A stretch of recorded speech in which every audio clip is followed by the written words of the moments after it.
This was the scene on Sunday, March 2nd in front of the White House. 250 people handcuffed themselves to the gate and were later arrested while protesting the Keystone XL pipeline. Protesters say that they were there to send President Obama a message. President Obama, the Keystone Pipeline is not in our national interest. We have to move forward to clean energy, not tie ourselves to ancient fossil fuels. There's a better way, and there's a better way for the United States. The protest started here on Georgetown's campus. It's where just a year ago, President Obama laid out his plan on how he would evaluate the Keystone Pipeline. Since the pipeline crosses an international border, President Obama will have the final say. Allowing the Keystone Pipeline to be built requires a finding that doing so would be in our nation's interest. And our national interest will be served only if this project does not significantly exacerbate the problem of carbon pollution. Exacerbating the problem of carbon pollution is exactly what these protesters argue will happen if the entire Keystone XL pipeline project is approved. A report released by Oil Change International found that the 830,000 barrels of crude oil produced daily from the Keystone XL pipeline will have a significant impact on the environment. We spoke with the executive director of Oil Change International, Stephen Kretzman, to find out how they reached their conclusion. We got all these figures for how to convert that into carbon equivalent, and we multiplied it by the 830,000 barrels, and we came out with that equals 181 million metric tons annually, which of carbon dioxide, and that equates to 51 coal plants or 37 million cars, which is a not small number of cars, right? That's more cars than are currently registered in California, New York, and Florida combined.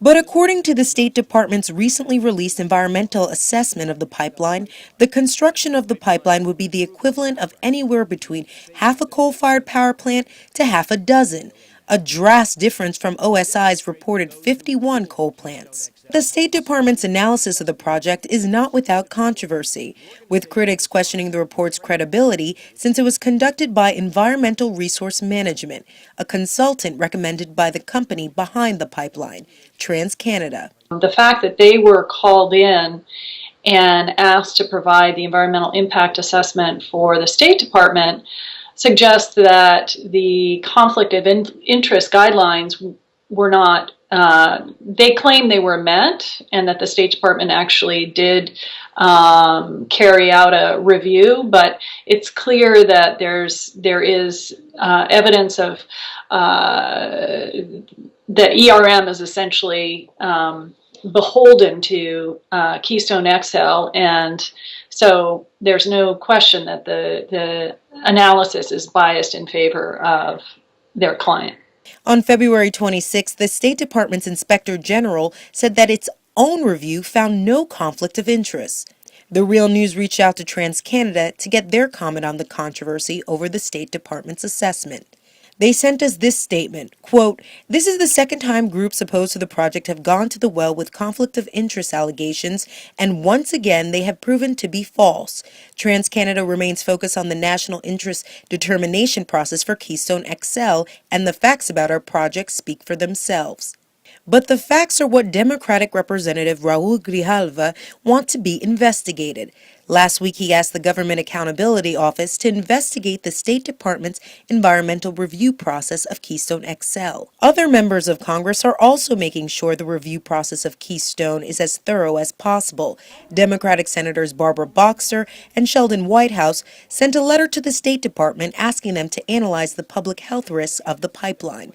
This is in light of a new study by the Alberta Cancer Board, which revealed that the cancer rate is 30% higher in Fort Chipewyan, which is located downstream from a major tar sands extraction site in Alberta, Canada. The doctor serving the First Nations community was present at the Capitol Hill press conference. A sizable number of carcinogens that get into the food chain, into the water and into the air. These toxins have been linked with cancers and the types of cancer that occur in Fort Chip. This represents a public health crisis in this community. But despite these calls for investigations and attempts to stall the pipeline, like in this video where you can see people chaining themselves to machinery. You need to back up. You are trespassing. The Keystone XL pipeline's basic function, which is to transport tar sands from Canada to the Gulf Coast, is already in full swing. The southern half of Keystone XL was completed early this year. That's because in March 2012, President Obama signed an executive order to fast-track the building of the southern leg, and now it will be able to transport up to 700,000 barrels of crude a day.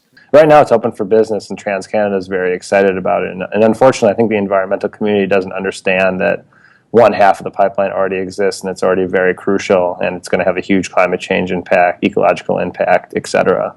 Steve Horn is an independent journalist who has been following Keystone's development and says it's important to follow what oil industry investors are saying about the Keystone northern half to understand the industry's position. There's been two important reports written about the Keystone XL northern half by banks, by big banks, by Canaccord Genuity in Canada and by another one by National Bank in Canada. Both of these reports, which one came out in fall last year, 2013, one of them just came out this year. Both reports conclude that the northern half of the Keystone XL pipeline is not quite as important for investors as it's kind of been played out in the public theater, in the public sphere. The northern half of the pipeline is key, but they do map out. There are many ways that this oil is currently getting to Cushing and many more proposals to get it to Cushing down to the Gulf Coast. And so it's silly from an investor point of view to think that you have to put all your eggs in that one basket. And so I think these two reports are key for activists to read. We asked protesters at the rally their thoughts on the northern leg of the pipeline now that Canadian tar sands can reach the Gulf Coast.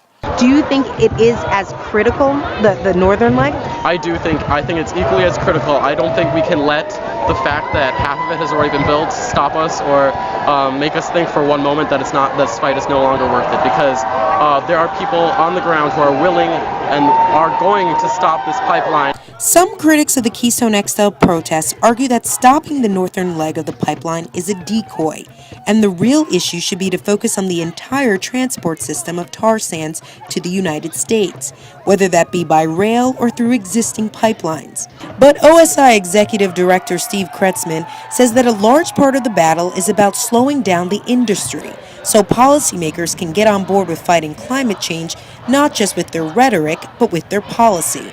These two things are fundamentally in conflict, and I actually think in all of the above energy strategy is essentially climate denial by another name. But it's going to take a little while for our movement to make that point. Power comes from two places, money and people. We are not going to end up with more money than the fossil fuel industry, but we clearly have more people. There are currently more people in the streets against Keystone, but the question remains if President Obama will listen and take the first step towards a more comprehensive approach to fighting climate change. For the Real News Network, Jessica Devereaux, Washington.